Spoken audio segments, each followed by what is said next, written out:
Gold has been a store of value for 5,000 plus years, but could it be replaced by something even better? Well, in this video, you and I are going to be reading through an article discussing the possibility that Bitcoin replaces gold. Now, that being said, let's dive in. Bernstein, Bitcoin to replace gold.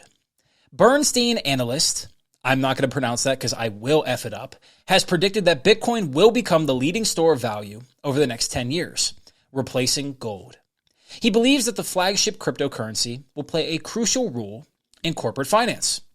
Bernstein has predicted that the Bitcoin price could potentially surge to as high as $200,000 next year. After Bitcoin failed to gain traction as a means of payments, many of its proponents pivoted to the, quote, digital gold, end quote, narrative, which has ended up being extremely successful. In fact, this narrative has recently amplified by none other than Federal Reserve Chair Jerome Powell, who recently stated that he views Bitcoin as a digital version of the yellow metal. Powell's remarks helped to push Bitcoin over the $100,000 mark for the first time earlier this Thursday. That is a big deal whenever you had the head of the Federal Reserve talking about Bitcoin as a store of value. Does it mean anything? We don't know, but tough to see a reason why he would say that unless he believed it a little bit. Maybe not entirely, maybe not a lot, but at least a little bit. Or unless he sees there's a reason why he should purport that narrative. Maybe he's going to be incentivized. Maybe he has a lot of Bitcoin that he wants to pump his own bags. Who knows? But in any case, it's a big deal whenever Jerome Powell comes out and says, yeah, Bitcoin could replace gold. Never thought I'd see that coming. As reported by U.Today, cryptocurrency tycoon Mike Novogratz recently predicted that Bitcoin's market cap could surpass that of gold in just 5 years from now. Bitcoin evangelist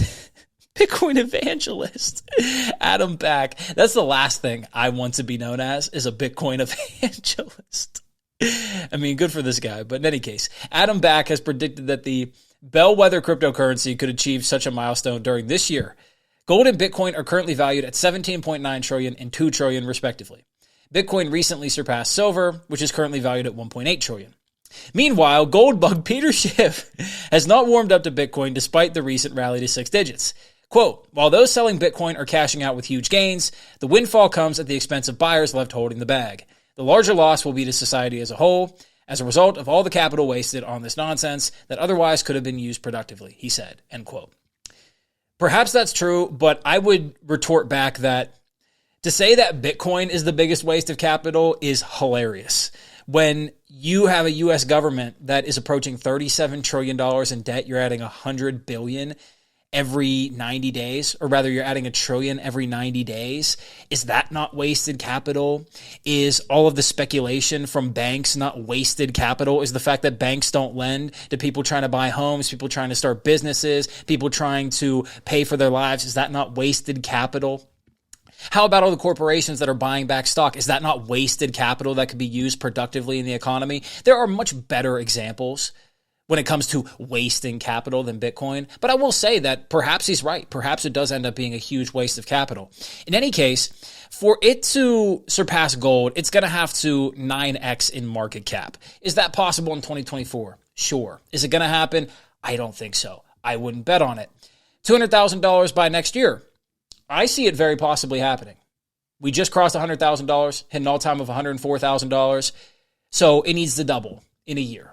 I think if you see the momentum continue, if you see it hold the $99,000 level, stay above that $99,000, $100,000, $101,000, $102,000 level, you're going to see a pop.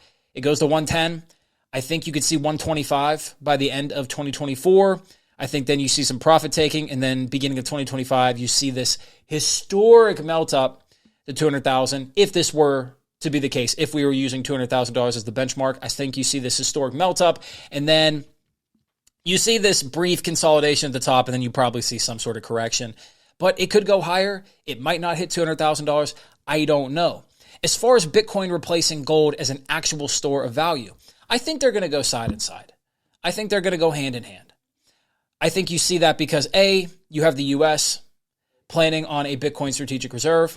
I don't think that is smoke. I think that's actually going to happen. You see El Salvador, who now that it crossed $100,000, can now pay off all their IMF debt, which is the International Monetary Fund. They're going to be the first country to be able to do so if they so choose, which if I were them, I would probably do it, or at least use some of it to pay off a good deal of that debt, because God, is it good to be debt-free. I could imagine as El Salvador, it would be pretty nice to be debt-free. But countries are looking at this as a strategic reserve. You have African nations as well. You have European nations. They're looking at this as a strategic reserve. I don't think that's coincidence. I don't think it's smoke. I think it's going to be a real thing. But at the same time, gold is still gold. Gold is only increased by 1% to 2% per year. It is based on tangible real-world value. It goes into jewelry, but more importantly, it goes into a lot of things that we use in the economy. So gold is here to stay. I think silver is here to stay. I don't think you go wrong with any of them. I think you should just have the proper allocation to each. Do I care if it replaces gold? Not particularly, because I'm not invested with more than I'm willing to lose. And I think that's the biggest thing that we need to take out of this, is that if it replaces gold, you're going to be richly rewarded. But at the same time, if it doesn't, and it fails to do so, if you own gold, if you own silver, you're going to be richly rewarded because, well, currencies are being debased. Gold and silver are increasing in price. Gold is outpacing the stock market right now. Silver is very explosive. So once it breaks out of that $32 to $35 range, it's probably going to hit 50, probably going to hit 75. We don't know. But as always, diversify. Make sure you have the proper allocations for your comfortability, for your goals. I'm not a financial advisor, so I can't give you that advice, but just do your own research. Seek knowledge within yourself. Go inside of yourself and ask yourself what you really want, what you're comfortable with, and take actions accordingly. But yeah, let me know what you think about this. Do you think Bitcoin can replace gold as the monetary reserve currency? Do you think it will go hand in hand with gold, or do you think gold is the only one worth investing in? I want to know your thoughts, but if you gain value to this, subscribe to the page and like the video, because that always helps, I guess. YouTube likes that. In any case, I'll see you in the next one. Much love. Peace. This is the New Da Vinci. Have a blessed day or evening, depending on what time it is for you. And if you're in the Asian markets, pump that price, baby.